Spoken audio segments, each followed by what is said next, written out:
Halo, selamat pagi pemirsa, saya Chandra Dewi kembali hadir menjumpai Anda tentunya dalam Cerdas 5 Menit.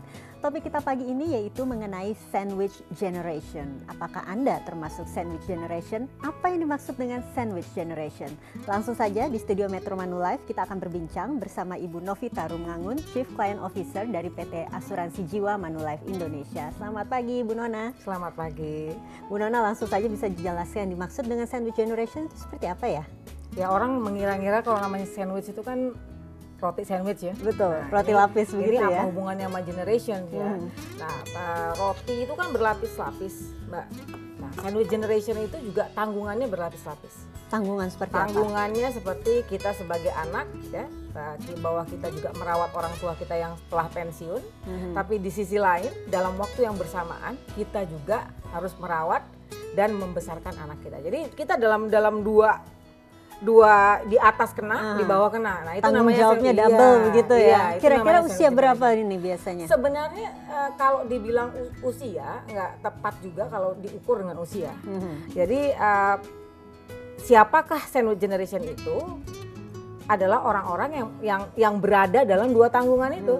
Jadi kalau misalnya saya katakan 40 tahun, belum tentu juga dia dalam periode sandwich generation, mungkin karena dia tidak memiliki tanggungan orang tua ataupun anak. Gitu. Nah, karena tanggung jawabnya double bisa dibilang ya, orang tua dan juga anak. Betul. Pasti punya tekanan tersendiri ini. Tekanan yang dihadapi mereka apa biasanya? Banyak sekali tekanan di mana mereka harus merawat orang tua, merawat anak, belum lagi memiliki masalah tersendiri. Keuangan harus diatur dengan baik. Ekonomi ya kita lihat sendiri keadaannya bahwa inflasi itu nggak ada yang semakin turun. Gitu ya. Nah, keadaan inilah yang kita pengen untuk memberitahukan kepada banyak masyarakat Indonesia bahwa kita mulai sadar apakah kita tadi seperti Mbak bilang tadi kita dalam generasi ini atau tidak.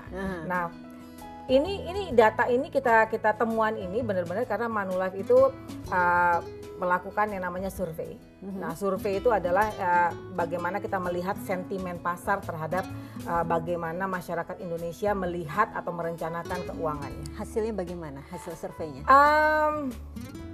Wake up call. Ya, wake up call seperti gini. Kita itu kadang-kadang secara tidak langsung sering mengatakan bahwa terutama tentang pensiun.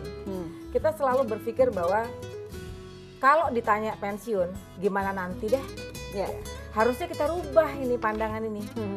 Nantinya gimana saat kita pensiun? Oke, nah kiranya ini bentuk perencanaan hidup yang terbaik ini bagi sandwich generation yang harusnya seperti apa sih dari pandangan Bu Nona? Nggak ada kata terlambat ya. Setidaknya pada saat kita menjadi sandwich generations, kita tidak memposisikan anak kita dalam sandwich generations. Apa yang harus kita lakukan? 3I. Pertama, insaf dulu, sadar dulu, rubah paradigma, bukan gimana nanti gimana, ya. Mulai berberes terhadap keuangan yang sekarang. Setelah itu apa? Irit. Irit bukan pelit ya Mbak ya. Irit artinya bagaimana kita menabung dengan baik.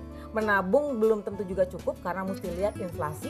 Jadi yang ketiga I-nya ini adalah investasi. Berinvestasilah sesuai dengan kebutuhan kita, sesuai dengan pengetahuan kita tentang instrumen-instrumen investasi.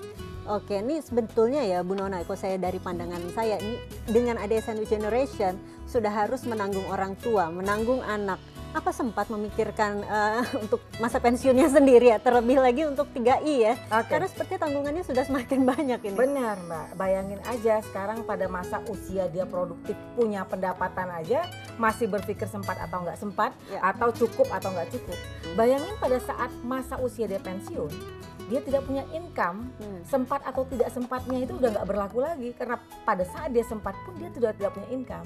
Nah, yang bisa kita lakukan adalah mau tidak mau ya kita harus memikirkan gimana nanti sehingga pada saat kita tidak ada income kita ya sudah memiliki perencanaan keuangan yang baik. Jangan sampai berprinsip nanti bagaimana, itu salah ya.